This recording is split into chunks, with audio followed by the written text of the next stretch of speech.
کرے رشتہ جیسے طے ہوا کیا ہوا پوچھو آپ. رشتہ طے ہونے کے بعد اب گھر کو آئے, رسم کرے, اس کے بعد واپس گئے, شادی کے کچھ دن پہلے فون کر کے بول رہے ہیں وہ جو آپ کا گھر ہے نا وہ ہمارے بچے کے نام پہ کر دو, ایک گاڑی دلا دو. اب بچہ اکیلے جا کے کہاں سے لائیں گا پورا سامان؟ بچے کو آپ لوگ پیسے دے دیے تو دونوں جا کے سامان لا لیتے ہیں. یہ مسلم لوگ ہیں پڑھے لکھے معاشرے کے ہمارے. جہیز اسلام میں حرام ہے, کیسا مانگ سکتے بھائی تم پیسہ؟ کیسا بول سکتے تم لڑکی والوں کو پیسے دو میرے کو بول کے, جبکہ اسلام حرام کر دیا اس چیز کو تو ہمارے لیے. سمجھ رہے ہیں؟ تو لڑکی کی جانب سے نکاح کے موقعوں پر کسی بھی قسم کا خرچہ کرانا اسلام میں جائز نہیں ہے. ورنہ اگر لڑکا جس دن ولیمہ دینے کا ہے آپ کو ڈاؤٹ ہے, خالی کیا بول کر ڈاؤٹ ہے کہ لڑکی کے پیسے لے کے کر رہا ہے, ارے لڑکی کے پیسے لے کے یہ کام کر رہا, بلکہ اگر آپ کو ڈاؤٹ آیا, آپ نہیں جانا چاہ رہے ہیں, یہ آپ کی مرضی ہے. لیکن اسلامی اصول کیا ہے؟ اپنے مسلمان بھائی کے بارے میں حسن ظن رکھو. بولے حسن ظن کا مطلب کیا ہے؟ اس کے بارے میں اچھی سوچ رکھو, اس کی برائی کھود کے نکالنے مت جاؤ. عمر ابن خطاب رضی اللہ تعالیٰ عنہ اور نبی کریم صلی اللہ علیہ وسلم صحابہ کے ساتھ ایک باغیچے میں تھے بیٹھے ہوئے, کھجور کے باغیچے میں. ظہر کا وقت ہوا, نبی صلی اللہ علیہ وسلم وضو کے لیے پوچھے وہاں کے نگران کار کو, کہتے کنواں کہاں پر ہے؟ نگران کار بتایا کہ یا رسول اللہ صلی اللہ علیہ وسلم کنواں تھوڑا آگے پر ہے. نبی صلی اللہ علیہ وسلم اور صحابہ آگے بڑھ گئے وضو بنانے کے لیے. عمر ابن خطاب رضی اللہ عنہ آگے بڑھے, پھر پلٹ کر واپس آئے. اس کو پوچھے نگران کار کو, کیا کبھی کوئی کتا اس کے اندر منہ ڈالا؟ کیا پوچھے. نبی صلی اللہ علیہ وسلم کے کان پر وہ جملہ پہنچا عمر رضی اللہ تعالیٰ کا. نبی صلی اللہ علیہ وسلم پلٹ کر کہتے ہیں, اے خطاب کی اولاد, اللہ نے جو چیز تجھ سے چھپائے رکھی ہے اسے ویسے ہی رندے آ کر وضو بنا. بولے تربیت کیا کی گئی؟ اگر تمہارا کوئی مسلمان بھائی ہے, شک کی بنیاد پر نہیں کر سکتے آپ. یقین ہے کیا حرام پیسے سے کر رہا ہوں نے, یقین ہے پورا, اب آپ مت جاؤ.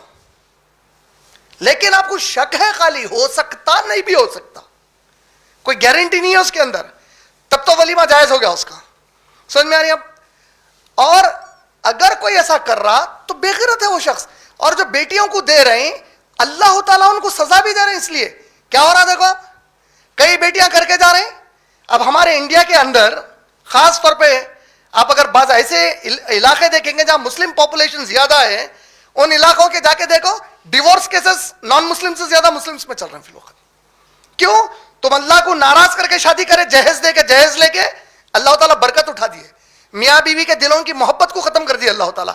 جبکہ اللہ تعالیٰ قرآن میں وعدہ کرے, سورہ روم میں سورہ نمبر 30 میں اللہ کا وعدہ کیا ہے؟ میں میاں اور بیوی, مرد اور عورت, یہ جو شوہر اور بیوی ہے, میں ان کے دلوں میں ایک دوسرے کے لیے محبت ڈال دوں گا. بولے اللہ تعالیٰ, یہ وعدہ ہے اللہ کا. یہ محبت نہیں ہو کہ رشتے ٹوٹ جا رہے ہیں کیونکہ تم اللہ کو ناراض کر کے شادی کرے. حد اس میں ماں باپ لڑکی کے کیا کر رہے ہیں معلوم ہے؟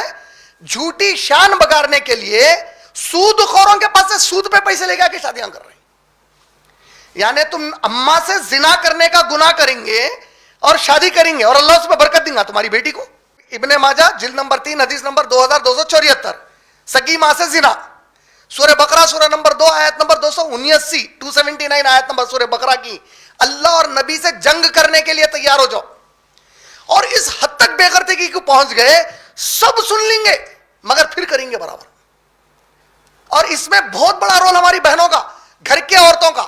آئی انہوں کیا بولتے کہ میری بہن کی بچی کی شادی میں انہوں اتنا دیے کہ اپن فقیر ہو گئے, ہماری بچی کو کچھ ہو گیا کیا؟ اے بھائی کیا ہماری بچی میں لوگ کیا بولیں گے؟ ٹھیک ہے تم آج لوگوں کو خوش کرے, قیامت میں دیکھیں گے یہ لوگ تمہارے کو بچا سکتے کہ اماں کے زنا کے گناہ سے, دیکھیں گے قیامت میں اللہ اور نبی سے جنگ کرنے کے گناہ سے بچا سکتے کیا؟ کیسا ہوں گا بولا؟ تو یہ جو روٹین ہے اس کو ختم کرنا ضروری ہے. کون ختم کرنا؟ آپ جیسے نوجوان بچے ختم کرنا, ہمارے جیسے مرد آدمی ختم کرنا. کیسا ختم کرنا؟ مرد بچوں کو اماں بابا کے اجازت کی ضرورت نہیں ہے شادی کے واسطے, بچی کو ولی ہونا ضروری ہے. لڑکا شادی کرنا چاہ رہا بالغ ہونے کے بعد, اسلام اس کو کہیں بھی کنڈیشن, ہاں ماں باپ کو رکھتا ہے بیچ میں, بہت اچھی بات ہے. اسلام ماں باپ کی اطاعت سکھایا, ماں باپ کی عبادت اسلام نہیں سکھایا. ماں باپ کو رکھنا اچھی بات ہے, لیکن اگر کوئی لڑکا بغیر ماں باپ کی مرضی کے بھی شادی کر لے کے آ گیا, کوئی گناہ نہیں ہے اسلام میں, اس کو پوچھنے کی ضرورت ہی نہیں ہے ماں باپ سے شادی کرنے کے لیے. اور اگر کوئی لڑکا بولا میں نکاح کر لیا, یہ آپ کی بہو ہے, تو ماں اور باپ اسلام میں اس کو تانا دے ہی نہیں سکتے, نہ جائیداد سے بے دخل کر سکتے, اس کا اس سے کوئی تعلق نہیں ہوتا. بغیر ہم سے پوچھے شادی کیوں کرا؟ اس لیے کرا کیونکہ اللہ اور اللہ کے نبی میرے لیے شرط نہ رکھے مرد ہونے کے ناطے کہ اماں اور بابا سے پہلے پوچھو اس کے بعد جا کے شادی کرو. شادی آسان کرو بولے اللہ کے نبی صلی اللہ علیہ وسلم. ہم زنا آسان کر دیا خطرناک طریقے سے. لڑکی والوں کی یہ پوری ذہنیت کیا ہے؟ جہیز کی شادی کریں گے, سود پہ پیسہ لا کے کریں گے. سود پہ پیسہ مطلب اماں سے زنا کرنے کا گناہ کر کے وہ شادی کریں گے, بیٹی کی, بہن کی اپنے. اللہ نبی سے جنگ کا گناہ کریں گے پھر شادی کریں گے. لیکن اپنی وہ بیٹی کو جو اللہ حلال بولے دوسری تیسری چوتھی کسی کی بیوی بنانا وہ کبھی بھی نہیں کریں گے. برکت اٹھ گئی. نتیجہ قوم کے اندر طلاق خلا عام ہو گئے. نتیجہ گھراں ٹوٹ جا رہے ہیں بے شمار, بربادیاں ہو رہے ہیں. اس کے بعد حد کیا ہو رہی, شادی کرنے کے بعد تھوڑے دنوں کے اندر انہیں بے غیرت ہو جاتا. اماں کن سے پیسے لاؤ, بابا کو بولو کاروبار کو پیسے دو, تمہارے وہ بہن بھائی کو دیے تھے نہ انہوں میرے کو کیوں نہیں دے رہے. یہ سب چل رہا معاشرے میں. سونے نکاح آسان کرنا ہے ہمارے کو انشاءاللہ. امید آپ کا جواب مکمل ہو.